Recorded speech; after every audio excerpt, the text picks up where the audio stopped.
Study IQ IAS, आपका selection हमारा mission. नमस्कार दोस्तों जैसा कि आप सब जानते हैं, कल डोनाल्ड ट्रंप ने यूएस कांग्रेस के अंदर एक बड़ा स्पीच दिया जिसमें काफी कुछ उन्होंने कहा, लेकिन एक चीज को लेकर काफी चर्चा हो रही है और वो ये है कि उन्होंने भारत को क्रिटिसाइज किया है और वहीं दूसरी तरफ पाकिस्तान को प्रेज किया है। देखिए, पाकिस्तान को ये जो प्रेज है ना, जो तारीफ की गई है, वो बेसिकली 2021 का अफगानिस्तान में जो काबुल एयरपोर्ट ब्लास्ट हुआ था उससे रिलेटेड मामला है। वो मैं आपको बताऊंगा वीडियो में। लेकिन जैसे ही उन्होंने तारीफ किया, शहबाज शरीफ जो पाकिस्तान के प्राइम मिनिस्टर हैं वो काफी खुश हो गए और उन्होंने एक प्रकार से भारत को घेरने की कोशिश की। तो थोड़ा सा इसको मैं डिटेल से आपको बताऊंगा ये पूरा मामला है क्या। देखिए, सबसे पहले मैं आपको यहां पर बता दूं कि डोनाल्ड ट्रंप ने भारत को जो क्रिटिसाइज किया है वो थोड़ा सा अलग कॉन्टेक्स्ट में है, क्योंकि आपको पता है यहां पर टैरिफ काफी कुछ बोला गया है जब से डोनाल्ड ट्रंप राष्ट्रपति बने हैं। और उन्होंने कहा अपने स्पीच के अंदर कि भारत और बाकी कई ऐसे देश जैसे चाइना यहां पर अमेरिकन गुड्स के ऊपर काफी ज्यादा टैरिफ लगाते हैं और इसी की वजह से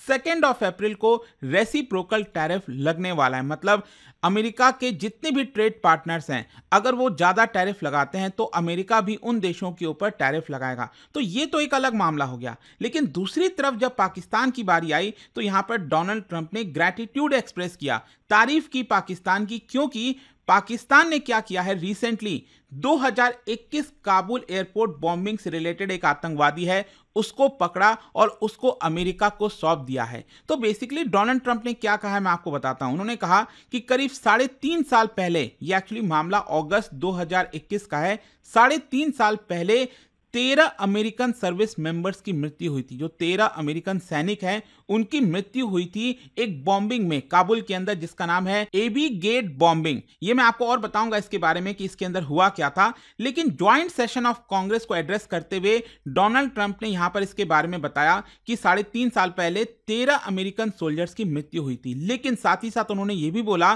कि tonight I am please to announce that we have just apprehended the top terrorist. मतलब कि इस बॉम्बिंग में जो एक टेररिस्ट शामिल था उसको हमने पकड़ लिया है और वो अभी रास्ते में है और वो अमेरिका आ रहा है। तो इस अनाउंसमेंट के जस्ट बाद उन्होंने पाकिस्तान का मेंशन किया। उन्होंने कहा कि I want to specially thank Pakistani government कि उन्होंने मदद की है यहां पर उसको पकड़ने में। एंड साथ ही साथ उन्होंने ये भी कहा कि it is a huge day for the affected families. मतलब वो जो 13 सोल्जर्स मारे गए थे उनकी जो फैमिलीज थी उनको मैं बहुत अच्छे से जानता हूं, उनके जो चिल्ड्रन हैं वो मर्डर किए गए हैं। It was a horrible day उन्होंने बताया। तो एक प्रकार से वो अमेरिका को जस्टिस दिलाने की कोशिश कर रहे थे। ये जो लोग थे जिनके सोल्जर्स मारे गए थे उनको एक प्रकार से जस्टिस की बात कर रहे थे और तभी उन्होंने पाकिस्तान की तारीफ की। अब देखिए, थोड़ा सा मैं आपको इस बॉम्बिंग के बारे में बताता हूं।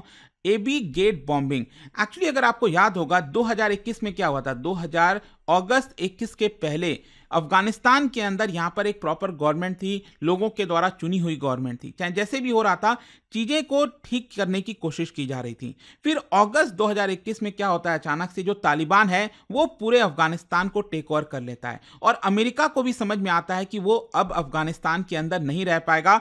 और अमेरिका ने 31 अगस्त, ये जो बाइडेन की एडमिनिस्ट्रेशन थी उस समय, आपको याद होना चाहिए, 31 अगस्त का डेडलाइन दे दिया कि हम अफगानिस्तान से विड्रॉ कर जाएंगे। लेकिन उसके पहले ही तालिबान जो है वो पूरे अफगानिस्तान के अंदर घिराव कर रहा था, अलग अलग जगह पर जा रहा था। तभी क्या होता है, 26 अगस्त यहां पर एक्चुअली क्या है ना कि काबुल एयरपोर्ट पर बहुत सारे लोग जाते हैं क्योंकि वहां से निकलने की कोशिश करते हैं। और अगर आपको याद होगा उस समय का, जो यूएस एयरफोर्स की फ्लाइट आ रही थी, फाइटर जेट आ रहे थे, उसके ऊपर लोग चढ़ने की कोशिश कर रहे थे। आप देखिए, सोच के देखिए, ये रनवे है, वहां से फ्लाइट जो है वो टेक ऑफ करने की कोशिश कर रहा है और कैसे वहां पर लोग खड़े हुए हैं ताकि वो भी वहां से भाग सकें एक प्रकार से। और कुछ दृश्य तो ऐसे भी सामने आ रहे थे कि कुछ लोग व्हील पर चढ़ जा रहे थे, फ्लाइट के ऊपर चढ़ जा रहे थे और जब फ्लाइट टेक ऑफ कर रहा था, हवा में था, ऊपर से लोग गिर रहे थे। ये एक्चुअल में हालत हुई थी, मुझे याद है, अभी भी बहुत सारे हमने वीडियोस उस समय कवर किए थे।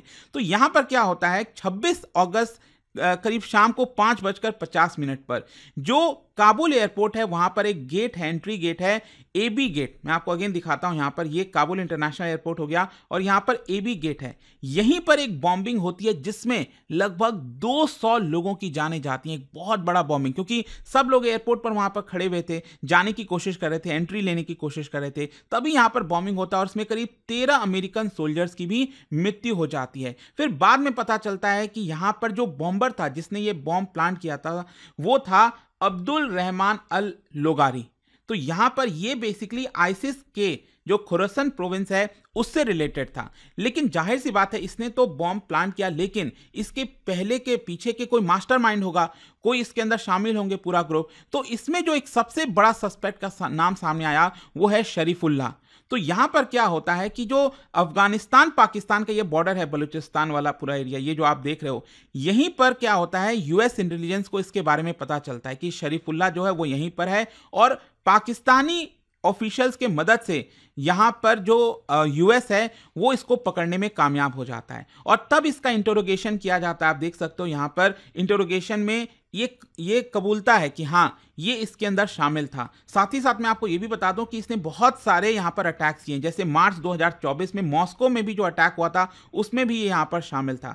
ऑफिशियल्स का कहना है कि शरीफुल्लाह जो है वो इस मिलिटेंट ग्रुप को 2016 में ज्वाइन किया था और अफगानिस्तान के अंदर 20 से ज्यादा अटैक्स इसने कराए हैं। और साथ ही साथ 2019 में भी, इनफैक्ट आपको मैं बता दूं, यूएस ने इसको अरेस्ट कर लिया था। जब अफगानिस्तान के अंदर प्रॉपर गवर्नमेंट हुआ करती थी तब यहां पर उसको अरेस्ट भी किया गया था 2019 में और जेल में बंद किया गया था। लेकिन 2021 में जब तालिबान वापस आती है तो उसको एक प्रकार से रिलीज कर देती है और उसी के बाद से यहां पर उसने बहुत सारे अटैक्स करवाए।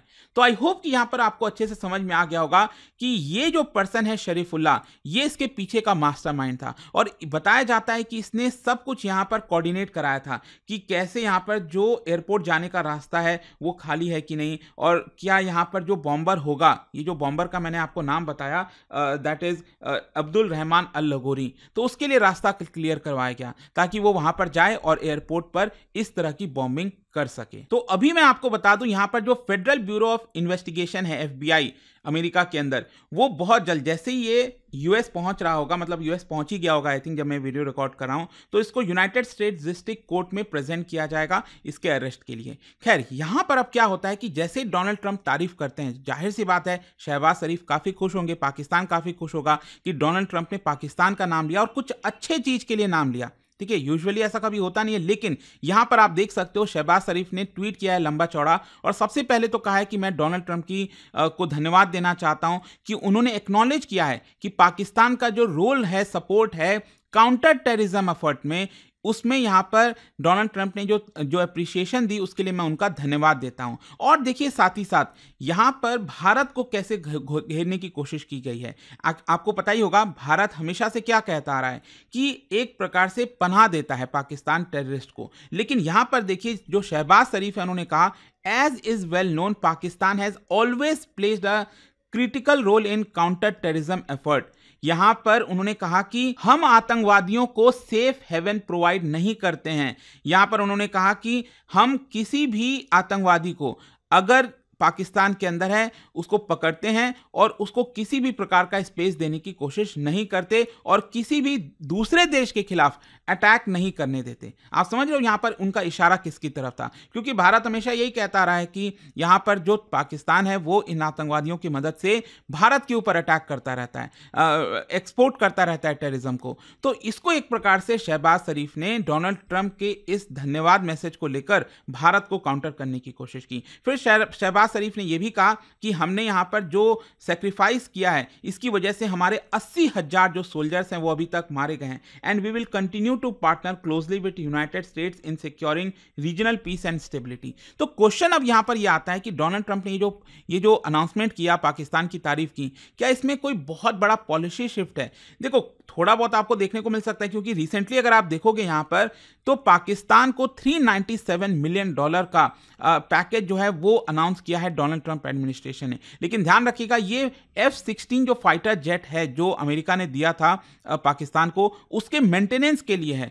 ये जो फंड है, लेट मी टेल यू, ये सिर्फ काउंटर टेररिज्म ऑपरेशन के लिए ही इस्तेमाल कर सकता है पाकिस्तान। लेकिन देखिए भारत का कंसर्न क्या है? भारत का कंसर्न यही हमेशा से कि अमेरिका इतने वर्षों से जो पैसा देता आया है पाकिस्तान को, पाकिस्तान उसका गलत फायदा उठाता है भारत के खिलाफ।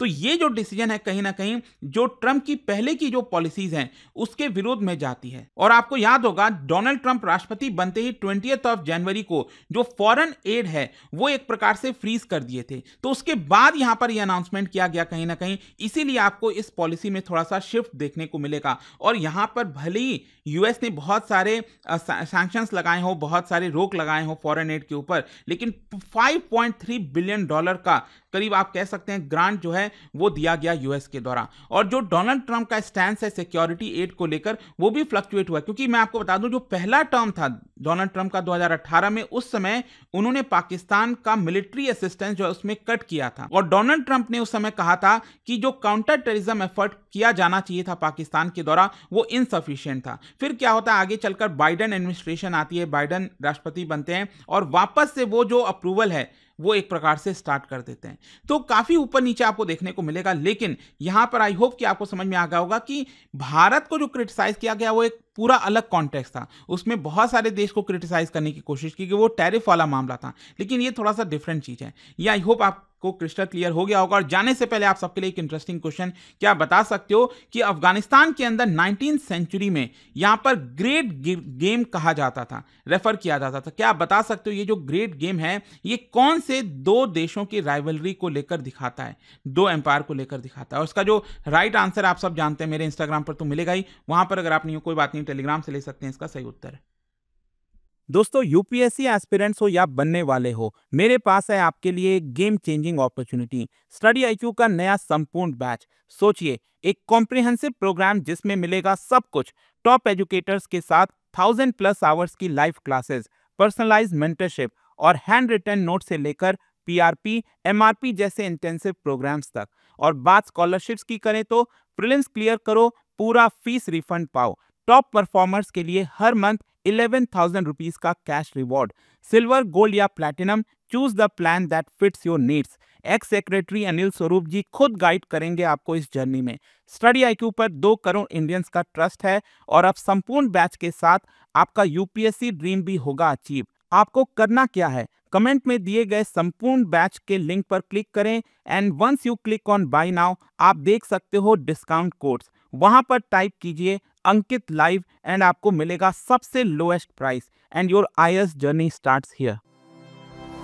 स्टडी IQ IAS, आपका सिलेक्शन हमारा मिशन।